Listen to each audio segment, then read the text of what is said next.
Hello, Assalamualaikum guys. How are you? My name is Kashif Ali, and today we are going to study a new topic that is electronic configuration. तो हमने अपने पिछले video में ये देखा कि atom का स्ट्रक्चर क्या होता है। तो उसमें हमने देखा कि एटम के दो हिस्से होते हैं और एक हिस्सा होता है न्यूक्लियर पार्ट, बीच वाला हिस्सा, उसको हम मरकज़ कहते हैं, और दूसरा होता है बाहर वाला हिस्सा जो होता है एक्स्ट्रा न्यूक्लियर पार्ट, और उसमें इलेक्ट्रॉन्स लेते हैं। तो हमने देखा कि जो न्यूक्लियस था, बीच वाला हिस्सा था, उसमें प्रोटॉन और न्यूट्रॉन्स थे और बाहर वाले हिस्से में इलेक्ट्रॉन्स थे। प्रोटॉन्स पर प्लस चार्ज थी और इलेक्ट्रॉन्स पर माइनस चार्ज थी। और उसके अलावा हमने ये भी देखा कि प्रोटॉन का मास इलेक्ट्रॉन से 1836 टाइम ज़्यादा था। प्रोटॉन का मास इलेक्ट्रॉन से 1836 टाइम ज़्यादा था और इलेक्ट्रॉन का मास बहुत ही कम था। ये भी हमने देखा। और उसके सिवा हमने देखा कि इलेक्ट्रॉन जो है वो अपने शेल्स में, अपने मदार में चक्कर लगाता रहता है न्यूक्लियस के चौधारी। तो बीच वाला ऐसा है एटम का, उसके चौधारी इलेक्ट्रॉन चक्कर लगाता रहता है। और फिर हमने पढ़ा एटॉमिक नंबर और एटॉमिक मास। एटॉमिक नंबर हमने देखा कि नंबर ऑफ प्रोटॉन्स होता है, एटम में कितने प्रोटॉन्स हैं। और एटॉमिक मास हमने देखा कि क्या होता है, प्रोटॉन्स और न्यूट्रॉन्स दोनों के मास का सम होता है, जोड़ होता है। अगर प्रोटॉन का मास और न्यूट्रॉन का मास हम सम करेंगे तो जो मास बनेगा वो क्या होगा, एटॉमिक मास होगा। उसके अलावा हमने ये भी देखा कि एटॉमिक जो मास है हमारा, वो प्रोटॉन और न्यूट्रॉन का मास सिर्फ क्यों होता है, क्योंकि उसमें जो इलेक्ट्रॉन्स भी हैं तो इलेक्ट्रॉन का मास भी उसमें ऐड कर होना चाहिए। क्योंकि प्रोटॉन, न्यूट्रॉन, इलेक्ट्रॉन अगर तीनों का मास ऐड करेंगे तभी तो एटम का मास बनेगा ना। तो हम इलेक्ट्रॉन का मास उसमें क्यों नहीं ऐड कर रहे हैं एटॉमिक मास में। तो हमने ये भी देखा कि इसलिए हम उसे इलेक्ट्रॉन के मास को उसमें ऐड नहीं कर रहे हैं एटॉमिक मास में, क्योंकि वो बहुत ही कम है, इलेक्ट्रॉन का मास बहुत ही कम है। तो एटॉमिक मास क्या हो गया, सिर्फ प्रोटॉन और न्यूट्रॉन का मास हो गया। तो उन दोनों को हमने ऐड कर लिया तो हमें जो मास मिला वो क्या हो गया, एटॉमिक मास। अगर हम इलेक्ट्रॉन का मास उसमें ऐड कर दें तो उसमें कोई भी फर्क नहीं पड़ता। तो इससे अच्छा है कि हम उसके मास को ऐड ना करें, क्योंकि कभी कभार ऐसे होता है हमें एक्यूरेसी पे इतना फोकस नहीं होता है, क्योंकि कॉम्प्लेक्सिटी बढ़ जाती है, मुश्किलात बढ़ जाती है कैलकुलेशन करने में अगर उस छोटे मास को ऐड करेंगे तो इसी वजह से हमने क्या किया, जो इलेक्ट्रॉन का मास है उसको हमने उस एटॉमिक मास से ख़त्म कर लिया। इसलिए एटॉमिक मास क्या है हमारा, सिर्फ प्रोटॉन का मास और न्यूट्रॉन का मास, इन दोनों को हमने ऐड किया तो एटॉमिक मास आ गया। अभी हम पढ़ रहे हैं इलेक्ट्रॉनिक कॉन्फ़िगरेशन। इलेक्ट्रॉनिक कॉन्फ़िगरेशन क्या बताती है हमें, कि हमें बताती है कि किस शेल में कितने इलेक्ट्रॉन्स जो है वो रहेंगे और वो कौन से पीरियड और कौन से ग्रुप में वो एलिमेंट्स हैं। मैं बताता हूँ आपको इलेक्ट्रॉनिक कॉन्फ़िगरेशन क्या होता है। हमने पीरियोडिक टेबल पढ़ी है, ठीक है। पीरियोडिक टेबल क्या होती है, एक टेबल है जिसमें हमने सारे एलिमेंट्स को, जो भी दुनिया में एलिमेंट्स हैं सबको हमने एक सीक्वेंस में रखा है, अरेंज किया है, ताकि उनके प्रॉपर्टीज़ को, उनकी खसूसियात को, उनकी क्वालिटीज़ को हम आसानी से समझ सकें और उनको याद करने में भी हमें आसानी होगी।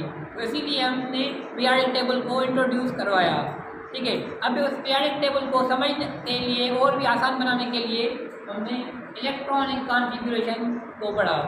इलेक्ट्रॉनिक कॉन्फ़िगरेशन से हमें क्या पता चलेगा कि किस एलिमेंट, जो भी हमारे एलिमेंट्स हैं पीरियोडिक टेबल में, वो किस पीरियड से और किस ग्रुप से ताल्लुक़ रखते हैं। तो पहले हम समझते हैं कि पीरियड क्या होता है, ग्रुप क्या होता है। तो जो पीरियोडिक टेबल होती है हमारी, उसमें ऐसे लेफ्ट टू राइट कैसे जाएंगे, लेफ्ट टू राइट जाएंगे ऐसे कैसे 7 पीरियड्स होते हैं, मतलब हॉरिजॉन्टल रोज होती हैं पीरियोडिक टेबल में, 7 पीरियड्स होते हैं और 8 ग्रुप्स होते हैं। ग्रुप किसको कहते हैं, ऊपर से नीचे आएंगे आप ऐसे, ये होता है ग्रुप, ठीक है। और ये होता है पीरियड, जो हमारी हॉरिजॉन्टल लाइन्स हैं, लेफ्ट टू राइट और राइट टू लेफ्ट। ग्रुप क्या होता है, ऊपर से अगर आप नीचे आएँ या नीचे से आप ऊपर जाएँ तो हमारा ग्रुप बनता है। तो टोटल पीरियोडिक टेबल में 118 एलिमेंट्स होते हैं, जिनमें 7 पीरियड्स होते हैं, 7 पीरियड्स होते हैं और 8 ऐसे ग्रुप्स होते हैं। ठीक है।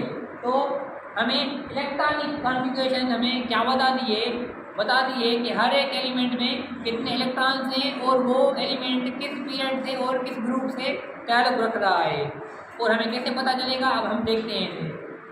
सपोज कर रहे हैं हम कि ये हमारा एक एलिमेंट है, सपोज ये हाइड्रोजन है, हाइड्रोजन हमारा एलिमेंट है। एलिमेंट क्या होता है? जो हमें प्योरेस्ट फॉर्म में मिलता है। एक हाइड्रोजन एलिमेंट है, इसका एक क्या है? एटॉमिक नंबर है, मतलब इसमें एक ही प्रोटॉन होगा और उसका एक एटॉमिक मास है। तो उसका जो प्रोटॉन और न्यूट्रॉन दोनों का मास का जो सम होगा वो 1 होगा। तो हमें देखा कि अगर एटॉमिक नंबर 1 है तो उसमें एक प्रोटॉन होगा, और एटॉमिक मास अगर 1 है तो उसका मतलब प्रोटॉन और न्यूट्रॉन दोनों का जो सम होगा वो 1 होगा। तो मतलब न्यूट्रॉन कितने हो जाएंगे? 0 हो जाएंगे। तभी तो प्रोटॉन और न्यूट्रॉन का जो सम होगा वो 1 होगा ना। मतलब एटॉमिक मास हमारा अगर 1 होगा तभी होगा जब न्यूट्रॉन से 0 होंगे, तो हमारा एटॉमिक मास 1 हो गया। ठीक है। उसके बाद हमने देखा कि ये किस पीरियड से ताल्लुक़ रखता है, किस ग्रुप से ताल्लुक़ रखता है। तो हमें पता चला कि एक होता है शेल नंबर। टोटल 7 शेल्स होते हैं ना एटम में, पहला शेल, दूसरा शेल, के से लेकर क्यू तक होते हैं 7 शेल। तो हमें पता है कि अगर जो शेल होते हैं ना हमारे, तो वो 2 शेल्स हैं, 3 शेल्स हैं, 4 शेल्स हैं। तो जितने हमारे शेल्स होते हैं, जितना नंबर शेल्स का होता है वो हमें बताता है कि उसका पीरियड कौन सा है, और जितने आखिरी शेल में इलेक्ट्रॉन्स होते हैं वो बताते हैं हमें उसका ग्रुप कौन सा है। सपोज कर रहे हैं हम, ये हमारा जो है वो एक एटम है हाइड्रोजन का। तो इसमें कितने शेल्स हैं? एक शेल है। अगर एक शेल है तो इसमें पीरियड कितने होंगे? 1 पीरियड है इसका। इसलिए हमने लिखा कि ये फर्स्ट पीरियड का एलिमेंट है, क्योंकि इसके आखिरी शेल में 1 इलेक्ट्रॉन है। और शेल्स कितने हैं? नंबर ऑफ शेल्स कितने हैं? वो भी 1 है। तो उसका ग्रुप कौन सा हो गया? फर्स्ट ग्रुप हो गया। तो ये एलिमेंट फर्स्ट पीरियड का फर्स्ट ग्रुप का एलिमेंट है। अगर हम देखें मीडियम को, तो इसका एटॉमिक नंबर 2 है और एटॉमिक मास 3 है। एटॉमिक नंबर 2 है मतलब इसमें प्रोटॉन से 2 हो जाएंगे। एटॉमिक मास 3 है तो उसमें प्रोटॉन और न्यूट्रॉन दोनों का जो सम होगा वो 3 हो जाएगा। तो 2 प्रोटॉन रखें, अगर हम 1 न्यूट्रॉन रखेंगे तभी तो दोनों का सम 3 हो जाएगा ना। तो मतलब 2 प्रोटॉन और 1 न्यूट्रॉन हो जाएगा। और हमें पता है कि जो भी एटम्स होते हैं, एलिमेंट्स होते हैं, वो इलेक्ट्रिकली वे वो न्यूट्रल होते हैं, मतलब उन पर कोई भी चार्ज नहीं होती है। वो क्यों होता है? उसका मतलब ये होता है जितने प्रोटॉन्स होते हैं उतने ही इलेक्ट्रॉन्स होते हैं। मतलब अगर +2 चार्ज प्रोटॉन्स की वजह से और -2 चार्ज इलेक्ट्रॉन्स की वजह से, तो दोनों का जो सम होगा वो क्या हो जाएगा?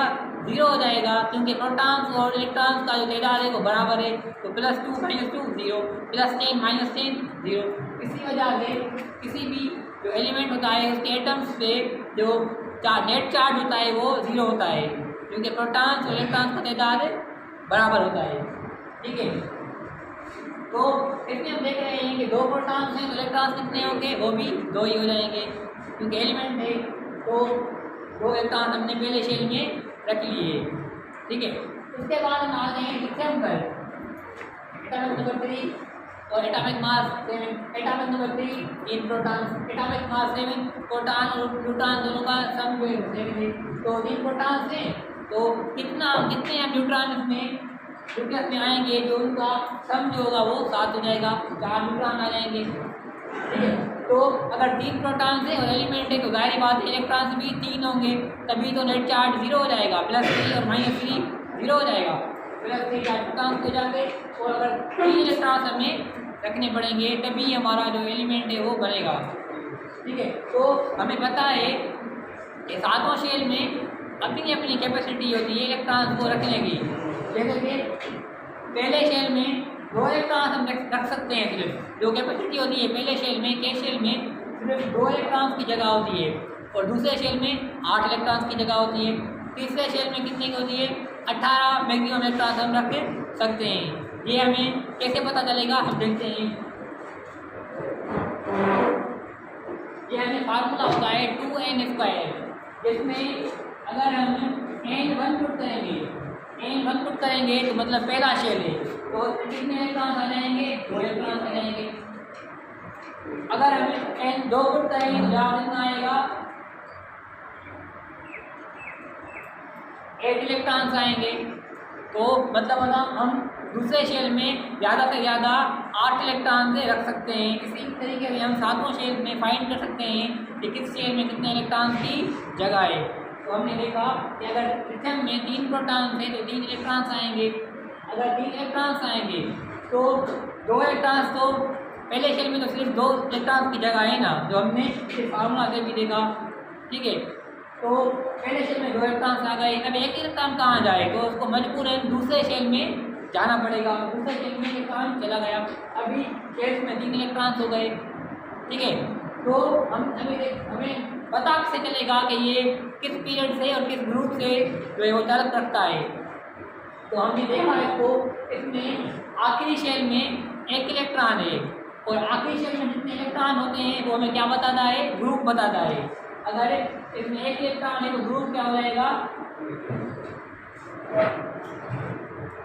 फर्स्ट ग्रुप का एलिमेंट है। ये किस ग्रुप का एलिमेंट है? फर्स्ट ग्रुप का। क्यों फर्स्ट ग्रुप का एलिमेंट है? क्योंकि इसके वैलेंस शेल में या जो आखिरी शेल है उसमें इलेक्ट्रॉन कितने हैं? 1 इलेक्ट्रॉन है। अगर इसमें 1 इलेक्ट्रॉन है तो ये फर्स्ट ग्रुप का एलिमेंट हो गया। और अब हमें पीरियड का कैसे पता चलेगा?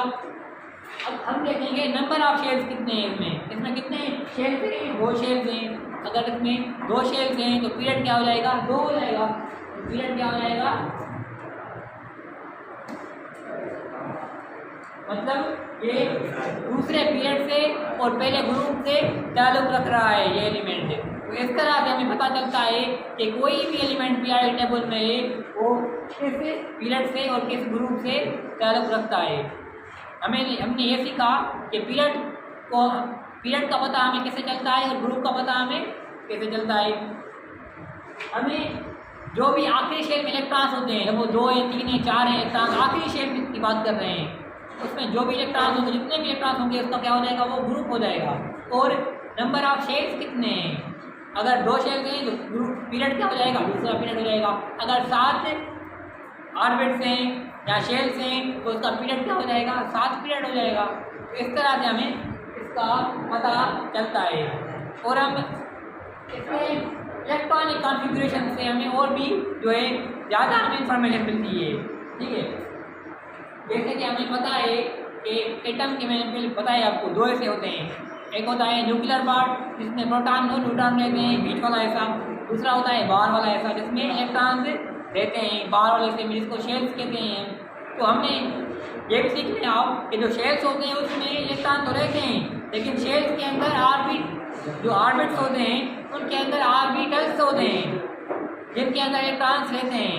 मतलब डायरेक्टली जो इलेक्ट्रॉन्स होते हैं वो ऑर्बिट्स में नहीं बल्कि ऑर्बिटल्स में रहते हैं। मैंने बताया आपको शेल्स के अंदर ऑर्बिट्स होते हैं जो कि रास्ता होता है इलेक्ट्रॉन के जो है वो घूमने का, लेकिन उन ऑर्बिट्स के अंदर ऑर्बिटल्स होते हैं जिनमें असल में इलेक्ट्रॉन जो है वो रहते हैं। और वो 4 होते हैं ऑर्बिटल्स। शेल्स कितने होते हैं? 7 होते हैं। शेल के LMNOPQ। और उन शेल्स के अंदर जो ऑर्बिट्स हैं उनके अंदर ऑर्बिटल्स होते हैं। वो कितने होते हैं? वो 4 होते हैं ऑर्बिटल्स। मैं यहाँ पर लिख लेता हूँ S, P, D और F। ये 4 ऑर्बिटल्स होते हैं, ठीक है। मतलब जैसे कि स्कूल हो गया, उसमें क्लासेस हो गए। मैं आपको कहूँ कि आप कौन से क्लास में पढ़ रहे हैं, कहाँ पर पढ़ रहे हैं। अगर आप कहें मैं इस स्कूल में पढ़ रहा हूँ तो मतलब आपने शेल की ऑर्बिट की बात कही। अगर आप वही जवाब अगर दें मैं इस क्लास में पढ़ रहा हूँ तो आपने एग्जैक्ट लोकेशन बताई। इसी तरह से ऑर्बिटल्स क्या है? इलेक्ट्रॉन की एग्जैक्ट लोकेशन में, मतलब एग्जैक्टली किस लोकेशन पे इलेक्ट्रॉन रहते हैं, ठीक है।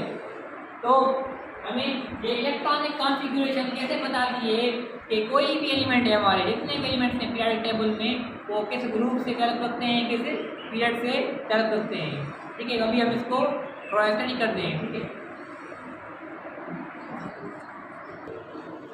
तो हमने देखा अभी कि इलेक्ट्रॉनिक कॉन्फ़िगरेशन को हम अभी पढ़ रहे हैं कि हम इससे हमें कैसे पता चलेगा कि ये हमें बताता है कि कौन से पीरियड से और कौन से ग्रुप से कोई भी एलिमेंट जो है वो ताल्लुक़ रखता है। अब सपोज करते हैं हमें एग्जाम्पल देते हैं लिथियम का। सपोज लिथियम में उसका एटॉमिक नंबर 3 है, एटॉमिक मास 7 है, ठीक है। तो इसमें 3 प्रोटॉन्स आएंगे और 4 न्यूट्रॉन्स आएंगे, ठीक है। और इलेक्ट्रॉन्स कितने आएंगे, जितने प्रोटॉन्स होंगे तो कितने आएंगे इलेक्ट्रॉन्स, 3 इलेक्ट्रॉन्स आएंगे। लेकिन पहले केस में सिर्फ 2 इलेक्ट्रॉन की जगह है, तो पहले केस में सिर्फ 2 इलेक्ट्रॉन्स आएंगे, बाकी बचा 1 इलेक्ट्रॉन, तो वो दूसरे केस में चला जाएगा, ठीक है।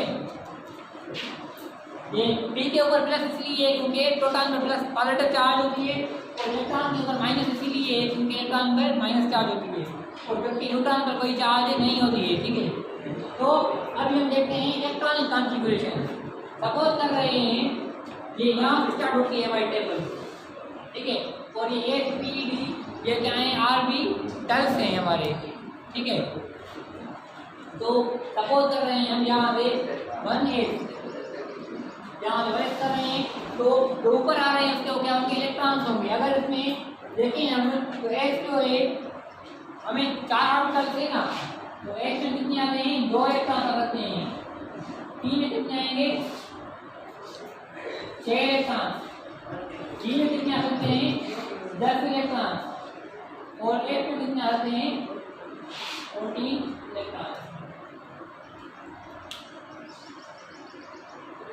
ठीक है। तो इसमें ऑर्बिटल्स में इतने इलेक्ट्रॉन आ सकते हैं। तो हमने देखा कि एस ऑर्बिटल है, तो इसमें ज़्यादा से ज़्यादा कितने आ सकते हैं इलेक्ट्रॉन, 2 इलेक्ट्रॉन आ सकते हैं, तो इसको हमने 2 ले लिए। अभी कितने इलेक्ट्रॉन बचे इसके, फिर 1 इलेक्ट्रॉन बचा, तो वो किस में जाएगा, दूसरे में जाएगा, ठीक है। तो दूसरे ए से फिर भी ए सी है, तो इसमें अभी 1 इलेक्ट्रॉन बचा है, तो 1 इलेक्ट्रॉन इसमें आ जाएगा, ठीक है। अभी हम देखेंगे कि जो लास्ट का ये हमें बताएगा कि इस एलिमेंट का पीरियड कौन सा है और ग्रुप कौन सा है। तो देखते हैं हम ऊपर क्या लिखा हुआ है, 1 लिखा है, ठीक है, जो कि बता रहा है हमें कि आखिरी शेल में कितने इलेक्ट्रॉन है, 1 इलेक्ट्रॉन है। मतलब ये क्या बता रहा है हमें, ग्रुप कौन सा है, कौन सा ग्रुप है, पहले ग्रुप का एलिमेंट है। और ये क्या बता रहा है, इसमें कितने शेल्स हैं, 2 शेल्स हैं। तो मतलब अगर 2 शेल्स हैं तो उसके पीरियड कितने हो गए, तो मतलब सेकंड पीरियड का एलिमेंट है। इस तरह से हमें पता लगाते हैं कि कोई भी एलिमेंट जो है इलेक्ट्रॉनिक कॉन्फ़िगरेशन की हेल्प से कि किस जो है पीरियड टेबल में कौन से पीरियड से और कौन से ग्रुप से ताल्लुक रखता है। हम एक दूसरा भी एग्जाम्पल लेते हैं, सपोज सोडियम लेते हैं, इसका एटॉमिक नंबर 11 है, एटॉमिक मास 33 है। तो सोडियम जो है वो नेटवर्क से लिया गया है मतलब, ठीक है, इसलिए सिंपल Na होती है। अभी हम देखते हैं 1123 है, तो अगर इलेक्ट्रॉनिक कॉन्फ़िगरेशन करें तो इसमें 11 प्रोटॉन्स होंगे क्योंकि एटॉमिक नंबर 11 है, और इलेक्ट्रॉन्स भी कितने होंगे, वो भी 11 ही होंगे, ठीक है। क्योंकि एटम अगर न्यूट्रल है तो उसमें प्रोटॉन्स और इलेक्ट्रॉन बराबर होते हैं, तो इसमें 11 प्रोटॉन के इलेक्ट्रॉन कितने होंगे, 11 होंगे। तो 1s जो है पहला जो ऑर्बिटल हो गया उसमें कितने आएंगे, 2 इलेक्ट्रॉन रखते हैं ज़्यादा से ज़्यादा। उसके बाद हमारे पास 2s है, इसमें भी ज़्यादा से ज़्यादा 2 इलेक्ट्रॉन ही आ सकते हैं। और इसमें जो आती है 2p आती है, p में ज़्यादा से ज़्यादा कितने आ सकते हैं इलेक्ट्रॉन से, 6 इलेक्ट्रॉन आ सकते हैं। बाकी बचे 6, 2 और 2 10 इलेक्ट्रॉन हो गए, बाकी बचा 1 इलेक्ट्रॉन, वो किस में आएगा, वो जाएगा 3s में जाएगा 1। और अब हम देखते हैं कि इसका कौन सा पीरियड है इसका और ग्रुप कौन सा है इसका, ठीक है। तो इसको हमने देखा कि इसका पहला ग्रुप है और पीरियड कौन सा है, तीसरा पीरियड है। तो इस तरीके से हम सारे जो भी हमारे एटम्स हैं उनके बारे में हम पता लगा सकते हैं कि एलिमेंट्स जो हैं वो किस पीरियड से और किस ग्रुप से तैयार करते हैं। और आगे हम इंशाल्लाह पीरियड टेबल को हर एक एलिमेंट को इंशाल्लाह स्टडी करेंगे इन डीप इंशाल्लाह, ठीक है। तब तक के लिए दुआ में याद, अल्लाह हाफिज़।